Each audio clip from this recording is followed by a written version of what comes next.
exemplo, a nossa conversa aqui e já tinha viralizado muitas vezes sobre você acreditar que não haverá um avivamento antes do arrebatamento da igreja. Só dá dentro que não é eu que não acredito.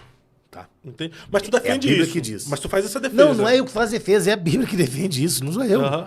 Mateus 24, 12, Lucas 18. Quando, porém, vier o Filho do Homem, achará fé na terra. 1 Timóteo 4 e 1. Não é eu só... Qual é o símbolo do avivamento na Bíblia? O Espírito Avivamento Santo? é tornar a vida. A palavra avivamento quer dizer tornar a vida, é tornar a viver. Igual eu vi na mesa aqui, porque assim, do corte que teve aqui, perguntaram para alguém sobre Saulo. Saulo teve avivamento? Não, Saulo não teve avivamento. Ele teve encontro. Ele não fez avivamento, teve encontro. Mas o encontro não promove um avivamento? Não, ele aceitou Jesus, né? A linguagem nossa ali não teve avivamento. Por quê? Porque ele nunca tinha vivido nada. Avivamento é tornar a viver. Ele não tinha vivido nada, então não tinha como ele tornar a viver o que ele não tinha vivido. Ou avivamento também é trazer vida. Tornar a viver seria um reavivamento, não? Procura no dicionário o que é avivamento. Vamos lá. Põe aí, Léo, avivamento aí, por favor, no dicionário. Hã? Põe aí. Não, você ganhou caneta, não quer fazer nada? Não quer nem colocar o negócio aí? Avivamento é Dá a caneta de volta aqui. Avivamento é trazer a vida. Não é tornar a viver simplesmente. E outra coisa, o irmão que questionou o rapaz falou que Saulo queria o cavalo. Mentira, isso não está na Bíblia não, tá, irmão? Você inventou esse negócio de que quer o cavalo. Avivamento no contexto religioso. Há um despertar espiritual, uma renovação da fé e da vida cristã. Paulo tinha fé? Não. Ele tinha renovação? Também não. Aqui, ó. Avivamento, significado e o que é? É o ato de se avivar, ou seja, de se tornar viver. mais vivo. De se tornar mais vivo. Como que ele ia se tornar mais vivo se ele nem vivo era? Tenta ajudar o menino, tenta ajudar, vai, tenta. Meu Deus. Ó, o Fábio é corintiano que apareceu. Não sou não. Atira isso daí. Fazer propaganda pro Corinthians. Avivamento é o ato de se avivar. Ou seja, de se tornar mais vivo, mais ativo, mais intenso. Então Saulo não despertado era nem íntimo. mais vivo, nem nada. Ele teve um encontro. E depois do encontro ele não precisou de ser avivado. Mas quem tem um encontro acaba recebendo um avivamento. Ele se torna vivo espiritualmente. Ele se torna ele vivo. se torna mas intenso avivamento espiritualmente tornar falando. mais, tornar. Então ele era e tornou-se mais. Põe um dicionário mais mesmo, intenso. significado da palavra avivamento. Ui, mas isso aqui não é o significado para avivamento? Não, esse aqui tá raso demais. Você tá tentando arrumar alguma coisinha para te ajudar, né? Avivamento do contexto de hoje deve ser um despertar espiritual, uma renovação. Prefixo renovar. É tornar novo. Então lá, renovação. Ele não estava novo, então não tinha avivamento para ele. É a mesma coisa. Aqui, ó. O ato, o efeito de avivar-se. É a mesma avivar. coisa, bebê. É tornar vivo, tornar a vida. Como que ele teve avivamento? Aqui, ó. Vamos lá. Procura no online primeirang.com. A forma de avivamento pode ser liderança masculina de avivar ou substantivo masculino. Avivamento. Ato ou efeito de avivar ou de se avivar. Você vai querer ir? Mas o que tá aí? Desce aí, ó. Que tem Desce, aqui, ó. meu filho. Desce. Dar vivacidade, tornar mais vivo, fazer viver, renovar, tornar curioso, animar, excitar, apressar, realçar. Como que você... Trazer vida. Desce mais, tá? Origem etimológica. A menos mais vivo, mais ar. Reanimar-se. Reanimar-se. Traduzido para espanhol, francês, inglês. Alegramento. El negociando que The King the Power. King the Power de ultimate best. Eu tenho a chave do taca-tico-toco, naco-naco-teco do tacão do cotacau. Não, mas o... Nagoya tá na minha mão. Mas essa profecia foi forte. Ei, mas vamos lá. O falar do forte. Miguel é à tarde, hein? À tarde. Que fode, que você pode dizer. Não aguenta. O profeta Massinha aí, essa profecia aí na época foi forte. Ah, boa, foi aquela que entregou pra Bíblia, né? Ou você não pensa que eu tava no rendimento, naquele número 7, Mas foi forte, Fabílio recebeu. Ô, pastor, mas, ó, a questão do avivamento, a gente sempre discutiu, voltando lá, a gente sempre discutiu aqui. Aí surgiu o vídeo do pastor Arisvaldo pregando uma mensagem dizendo que acredita no avivamento. E eu até concordo com ele. Sai de retra, satana. Rapaz. Ô, pastor Isaldo, não vai ter avivamento, vocês não vai ter.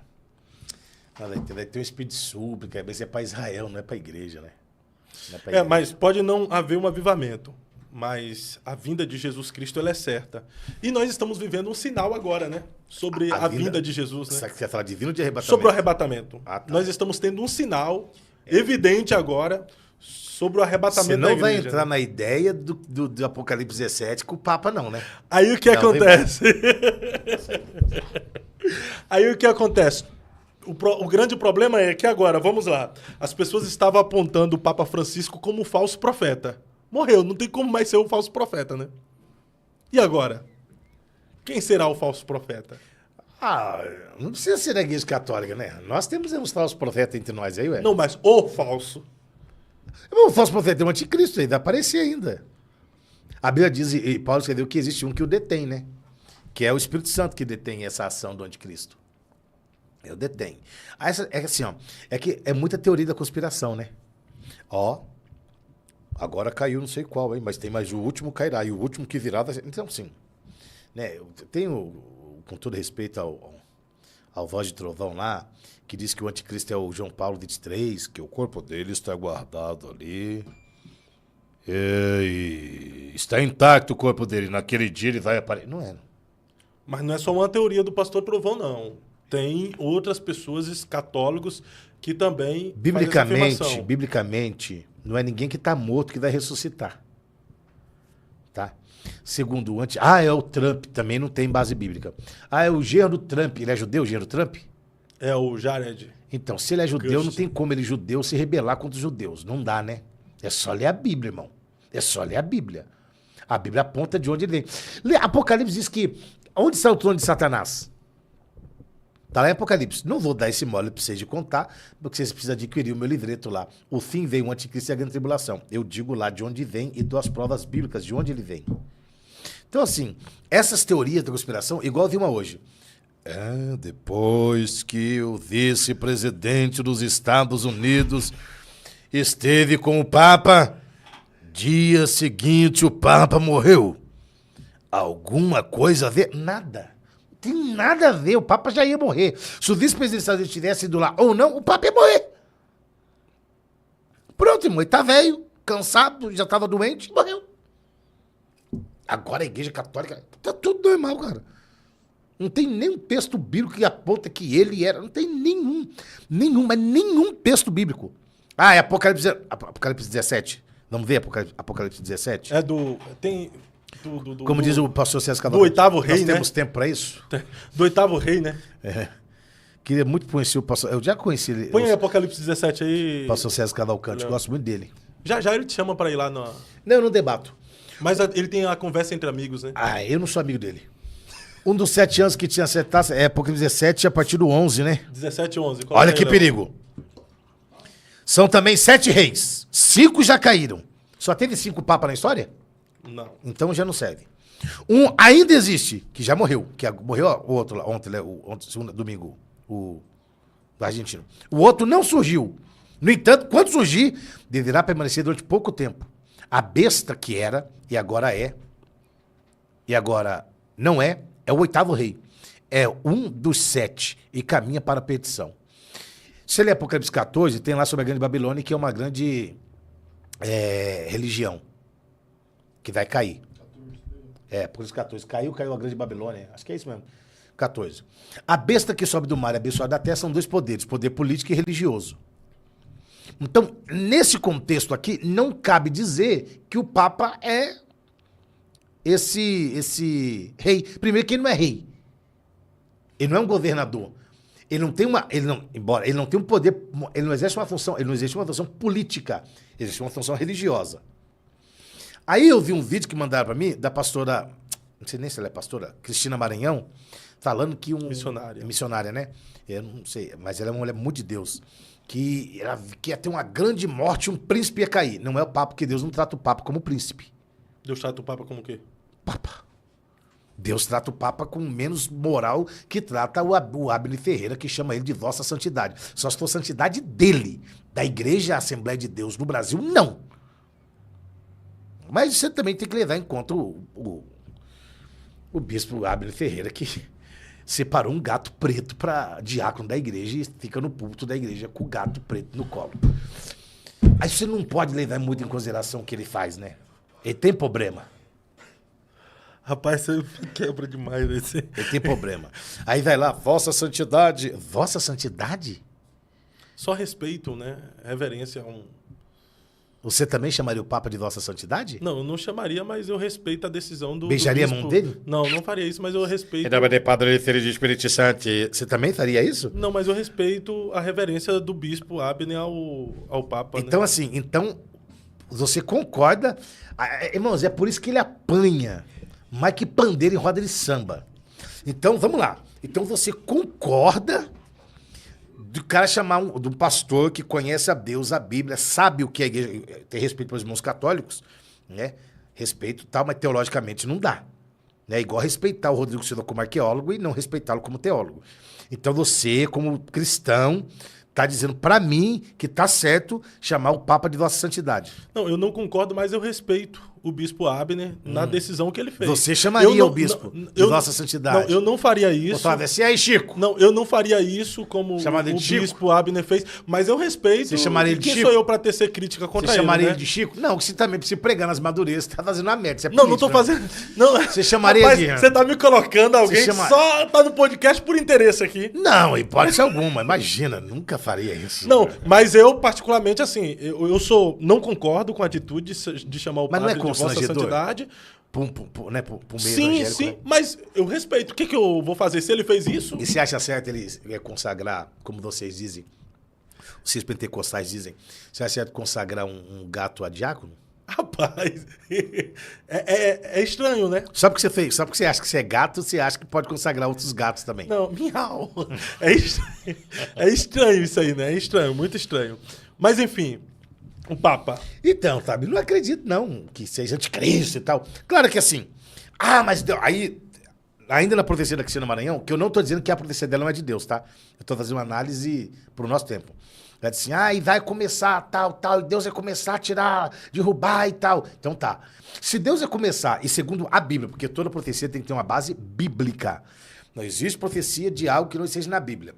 Pedro disse, é necessário que o julgamento comece pela casa de Deus. Se o julgamento começa pela casa de Deus e a gente alegar que o Papa foi morto, né, aspas, né, morreu porque é Deus julgando, então a Igreja Católica também é a casa de Deus. Porque Pedro disse, é necessário que o julgamento comece pela casa de Deus. E se começar por nós, qual será o fim dos ímpios? Aí você está dando legalidade para dizer que a Igreja Católica, então, é a Igreja de Deus, como pregam alguns. Então não dá. E na sua percepção não é? Não. A Igreja Católica... Lógico que não. A Igreja Católica é uma igreja que se apostatou. Leiam a história da igreja, estudem. No meu curso teológico tem essa matéria, a história da igreja. A história da igreja não tinha ídolos. Tudo que as igrejas neopentecostais fazem hoje, a Igreja Católica fez. Vendia caveira, cadáver, crânio, falando que era do profeta não sei quem, que era não sei quem. Vendia indulgência. E por isso causou a revolta de Martinho Lutero. Que também não é esse santo que todo mundo... Martinho Lutero. Martinho Lutero. O Martinho Lutero foi quem escreveu um livro como matar judeus, usado por Hitler. Porque ele pregava para os judeus não aceitavam a pregação dele. Ele tinha ódio dos judeus. E aí ele escreveu esse livro, Como Matar Judeus. E aí Hitler leu esse livro e começou a matar judeus.